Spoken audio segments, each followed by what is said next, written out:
దేవుని పరిశుద్ధ నామానికి మహిమ కలుగును గాక. ఆమేన్. కీర్తనల గ్రంథం 23వ కీర్తనలో మొదటి 2 వచనాల ద్వారా ఆత్మీయ పాఠాలను మనం నేర్చుకుందాం. యెహోవా నా కాపరి, నాకు లేమి కలుగదు. పచ్చిక గల చోట్ల ఆయన నన్ను పరుండజేయుచున్నాడు. శాంతికరమైన జలముల యొద్ద నన్ను నడిపించుచున్నాడు.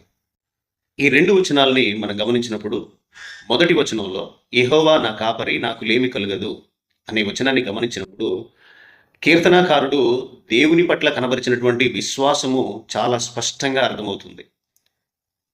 దేవుడు ఆయనకు కాపుదలుగా ఉన్నాడు అని, దేవుడు కీర్తనాకారునికి లేమి కలగకుండా చేస్తాడు అని ఒక ధీమాతో చెప్తున్నాడు, ఒక ధైర్యంతో చెప్తున్నాడు. ఇది కీర్తనాకారునికి ఉన్నటువంటి ఆ విశ్వాసము అని మనం స్పష్టంగా గ్రహించవచ్చు. 2వ వచనంలో మనం గమనించినప్పుడు, పచ్చిక గల చోట్ల ఆయన నన్ను పరుండజేయుచున్నాడు అని చెప్తున్నాడు. అలాగే 2వ వచనం 2వ భాగాన్ని మనం గమనిస్తే, శాంతికరమైన జలముల యొద్ద నన్ను నడిపించుచున్నాడు అని.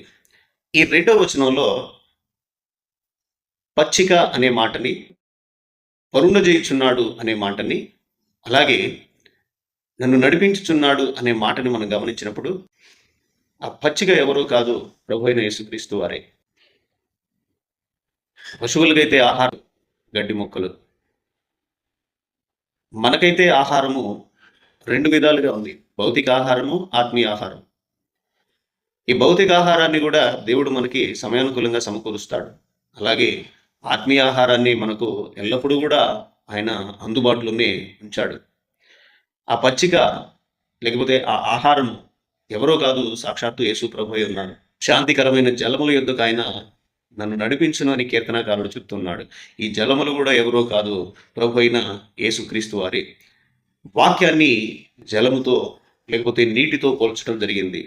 కీర్తన మొదటి అధ్యాయంలో మనం చూసినప్పుడు వాక్యాన్ని నీటితో పోల్చడం జరిగింది. కనుక ఈ వాక్యము ఎవరో కాదు, ప్రభు అయిన యేసుక్రీస్తు వారై ఉన్నారు. ఆ యొక్క జలముల యొద్దకు కూడా ప్రభువే మనల్ని నడిపించువారై ఉన్నారు. ఆయనే జీవాహారమై ఉన్నారు. ఆయనే జీవజలమై ఉన్నారు.